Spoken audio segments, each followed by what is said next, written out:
Fiddle ball, fiddle, fiddle, fiddle, fiddle, fiddle, fiddle ball, fiddle. Israel पर नया हमला, Mossad फिर हुआ फेल। एक के बाद एक क्यों फेल हो रही है? दुनिया की सबसे खतरनाक खुफिया एजेंसी इजरायली मोसाद। पहले हमास के हमले में हुआ फेलियर, कोई इंटेलिजेंस इनपुट थी ही नहीं, जबकि अभी अभी खबरें आ रही हैं कि अमेरिकी खुफिया विभाग ने कई बार चेताया था इजरायली एजेंसियों को कि गाजा से आप पर हमला किया जा सकता है। और अब नया हमला हो रहा है लेबनान के हिजबुल्लाह की तरफ से। जी हाँ दोस्तों, हिजबुल्लाह फुल ऑन उतरने को तैयार है। उसने अपनी फतेह और ज़ेलज़ाल 2 मिसाइल दिखानी शुरू कर दी है। दोस्तों, ये हो क्या रहा है?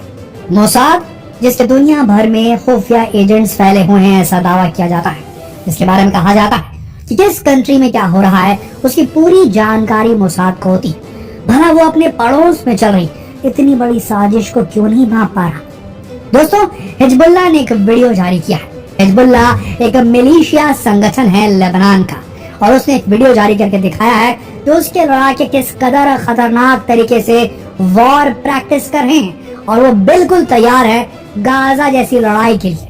जी हाँ दोस्तों, अर्बन वॉरफेयर के लिए और इजराइल के अंदर घुसपैठ करके इजराइल को मैक्सिमम कैजुअलिटी पहुंचाने के लिए, मैक्सिमम नुकसान पहुंचाने के लिए तैयार है हिजबुल्लाह। ये दिखाने के लिए हिजबुल्लाह ने एक ऐसा वीडियो जारी किया है जिसमें उसके लड़ाके बाइक पे स्टंट करते नजर आ रहे हैं, लगातार एक से एक खतरनाक कॉम्बैट स्किल का जो है मुजाहिरा कर रहे हैं। सीधी सी बात आपको बता दे दोस्तों, ये हिजबुल्लाह जो है ना, ये छोटा मोटा आतंकी संगठन नहीं है, ये एक मिलिशिया है। इसे कई देश तो आतंकी संगठन कहते भी नहीं है। सबसे बड़ी बात, 1 लाख लड़ाके हैं इसके पास, ऑलमोस्ट इसके पास अपनी खुद की आर्मी है।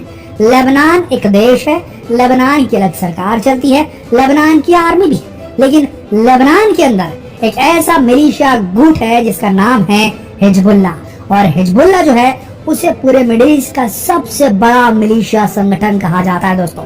1 लाख लड़ाके, आप समझ रहे ना, और उसके पास में खतरनाक मिसाइल सिस्टम है, इसके पास में एंटी एयरक्राफ्ट कैपेबिलिटीज भी है। यानी कि हम यहाँ बात कर रहे हैं एक देश के बराबर की आर्मी और एंटी एयरक्राफ्ट कैपेबिलिटी वाला एक मिलिशिया संगठन, जिसके पास खतरनाक 300 किलोमीटर दूर तक मार करने वाली मिसाइलें ज़ेलज़ाल 2 और फतेह नामक मिसाइल है। सबसे बड़ी बात, हिजबुल्लाह को पूरा समर्थन प्राप्त है ईरान और सीरिया का। हम आपको बता दें, ये अमेरिका तक को धमकी दे देते हैं, इतने खतरनाक है। इन्होंने इवन ये भी कह दिया, हिजबुल्लाह ने ये भी कह दिया, अगर गाजा में ज्यादा सिविलियंस की जानें गई तो वो अमेरिका अगर वहां पर इन्वॉल्व होता है, उसने अपना जो एयरक्राफ्ट कैरियर वहां तैनात किया है समंदर में जहाज में, तो उससे भी उड़ा सकता है। इस प्रकार का खतरनाक जो है मानसिकता वाला गैंग है ये जो हिजबुल्लाह है।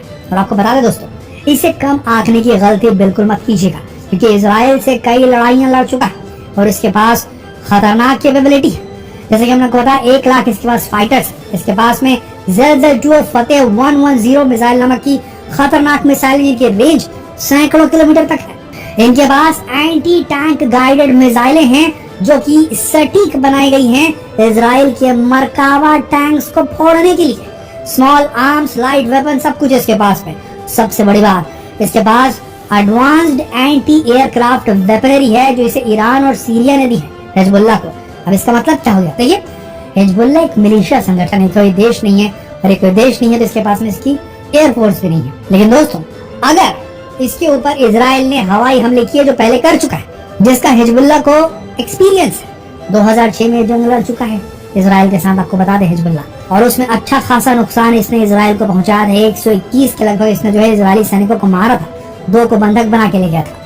हिजबुल्लाह जो है, अगर इसके पास में एंटी एयरक्राफ्ट कैपेबिलिटी है, तो इजराइल जब इसके ऊपर हवाई फायर करने आएगा, हवाई बमबारी करने आएगा, तो ये उसके प्लेन्स को नुकसान पहुंचा सकता है। और ये बात अच्छी तरीके से इजराइल समझता है।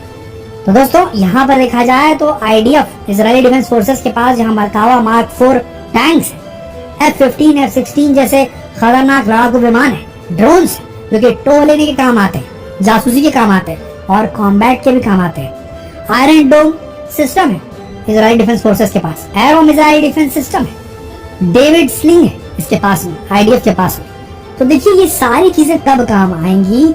जब आपके पास इसमें लगाने के लिए इंटरसेप्टर मिसाइलें होंगी। अगर लगातार इधर से हमास फायरिंग कर रहा है, उधर से हिजबुल्लाह फायरिंग करना शुरू कर दे अपने मिसाइल्स को, ज़लज़ल और फतेह मिसाइल, तो उसे कितने देर तक रोक पाएगा आयरन डोम? आयरन डोम जो है पिछली बार भी फेल हो गया था, जब अचानक से 1000, 2000, 3000, 4000, 5000 मिसाइल 20 मिनट के अंदर दाग दी गई थी इजराइल के ऊपर में।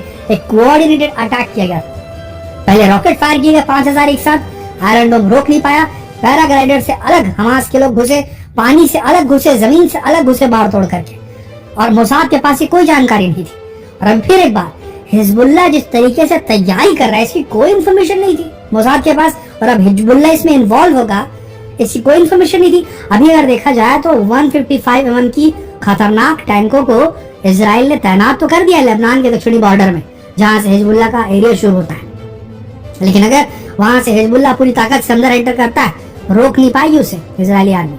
अभी अभी हमवी गाड़ियां देखी गई हैं जिसमें इजरायली सैनिक बैठ करके इजराइल के उस कोने तक जा रहे हैं जो डायरेक्ट सटा हुआ है लेबनान के साथ में, जहां हिजबुल्लाह का एरिया शुरू होता है। अब ऐसी स्थिति में सोचिए, क्या ये इंफॉर्मेशन इनपुट इंटरसेप्ट कर पाने में बिल्कुल विफल हो गया मोसाद? मोसाद को पता ही नहीं चला कि इतना ताकतवर हो गया हिजबुल्लाह, और यहाँ ये हमास के साथ मिलकर के अटैक भी कर सकता है। तो डबल फेलियर रहा यहाँ पर मोसाद का। मोसाद ये इंफॉर्मेशन उसके पास अगर थी तो एक्ट क्यों नहीं कर पाया आईडीएफ? सोचने वाली बात है। और अगर ये इन्फॉर्मेशन नहीं थी तो सीधी सी बात है यहाँ पर फेलियर मोसाद का। मोसाद के पास में इन्फॉर्मेशन होनी चाहिए अपने आस पड़ोस में क्या हो रहा है। अगर उसका दुश्मन जिसके साथ वो लगातार युद्ध लड़ चुका है कईयों बार, ऐसी स्थिति में उसे ये मालूम होना चाहिए कि उसका दुश्मन जो है किस प्रकार की प्रिपरेशन कर रहा है, और अगर प्रिपरेशन कर रहा है तो उसकी काट इसे तैयार करनी चाहिए। ये लगातार पूरे फायर पावर को इस्तेमाल करते रहेगा, इजराइल फायर पावर को इस्तेमाल करते रहेगा, कहेगा हमारे पास आयरन डोम है। अनलिमिटेड आयरन डोम नहीं काम करेगा, आयरन डोम के अंदर मिसाइल डालनी पड़ती है, वो खत्म हो गई इंटरसेप्टर मिसाइल। तो रॉकेट जो दागे जा रहे हैं हमास की तरफ से रोजाना, रॉकेट जो दागे जाएंगे आगे जाकर हिजबुल्लाह की तरफ से, वो सीधा गिरेंगे इजराइल के ऊपर में, और इजराइल का हार गाजा जैसा हो सकता है, बिल्कुल हो सकता है। तो दोस्तों यहाँ पर थोड़ी सी वॉर प्रिपेयर्डनेस में कमी नजर आ रही है आईडीएफ के पास। और कोई भी देश की जो सेना होती है वो काम करती है अपने देश में मौजूद इंटेलिजेंस एजेंसियों के इनपुट पर। अगर देश की इंटेलिजेंस एजेंसियां फेल हो रही हैं तो इसका असर जो है उस देश के आर्मी पर जरूर पड़ता है, और ऐसे कुछ हो रहा है आईडीएफ के साथ में। आईडीएफ को भारी नुकसान झेलना पड़ा है। शायद योम किप्पुर वॉर में भी ऐसा नहीं हुआ जो आज से दशकों पहले, 50 साल पहले 1973 में लड़ी गई थी। उस वक्त इतनी बड़ी मात्रा में इजरायली सैनिकों को बंधक नहीं बनाया गया था, और इस तरीके का खतरनाक ऑपरेशन अल-अक्सा फ्लड जो है वो कभी इस प्रकार का ऑपरेशन इजराइल के ऊपर हुआ ही नहीं था। अभी ये स्थिति है कि इजराइल के ऊपर लोग उंगली भी उठा रहे हैं। जी हाँ दोस्तों, ऐसा हो रहा है। इंटरनेशनल महकमे में कई लोग ऐसे हैं जो निंदा तो कर रहे हैं हमास के एक्ट की, लेकिन जिस तरीके से इजराइल बिहेव कर रहा है, हमास ने क्या किया था? हमास ने न औरतें देखी न बच्चे देखी, सीधा काम करता चला गया। उसने टेरर बैठाने के लिए अपने दुश्मन के अंदर बदले की आग में इतना ज्यादा अंधा हो चुका था हमास कि हमास ने कुछ भी नहीं सोचा, जो सामने मिला उसे खत्म कर दिया। और अब इजराइल क्या कर रहा है? इजराइल एक ताकतवर देश है। अब उसे कई लोग ये कह रहे हैं कि भाई इजराइल को पूरा हक है अपने प्रोटेक्शन करने का, बिल्कुल हक है, पर अगर हमास ने जो किया वही काम इजराइल करेगा, इजराइल भी अंधाधुंध उसी प्रकार से हमला करेगा गाजा के ऊपर, उसे सपाट कर देगा। वहां नागरिक है नहीं है उससे कोई मतलब नहीं, पर्चे फेंक दिए, कह दिया 24 घंटे के अंदर खाली कर दो 11 लाख लोगों को, जो पॉसिबल नहीं है। तो उसके बाद फिर हमास और इजराइल में फर्क क्या रह जाएगा? सबसे बड़ी बात यहाँ पर जो पॉलिटिक्स है वो भी फेल हो रही है नेतन्याहू की। मोसाद जो है खुफिया एजेंसी फेल होने की वजह से आईडीएफ के ऊपर बहुत ज्यादा लोड आ रहा है। और जिस भी देश में आप देखेंगे, इतिहास गवाह है दोस्तों इस बात का, जिस देश में सेना ने कमान संभाली है वहां पर हमेशा जो है थोड़ा बहुत कोलेटरल डैमेज तो होता है, और वॉर क्राइम की जनसंख्या जो है काफी बढ़ती जा रही है। जो युद्ध में अपराध, युद्ध अपराध की बात की जाए, जितने युद्ध अपराध हमास ने किए हैं उसी के बराबर युद्ध अपराध अब इजराइल करने जा रहा है। जो धरती पुत्र होगा वो इस बात को समझेगा कि इस धरती को जरूरत है शांति की, खून की नदियों की नहीं। ये एक रियलिटी है, इसे समझना होगा। अगर बदले की राजनीति यूं ही चलती रही तो दुनिया में कोई नहीं बचेगा। अगर आप इस बात को मानते हैं तो इस वीडियो को शेयर करें फेसबुक पर। Better bomb.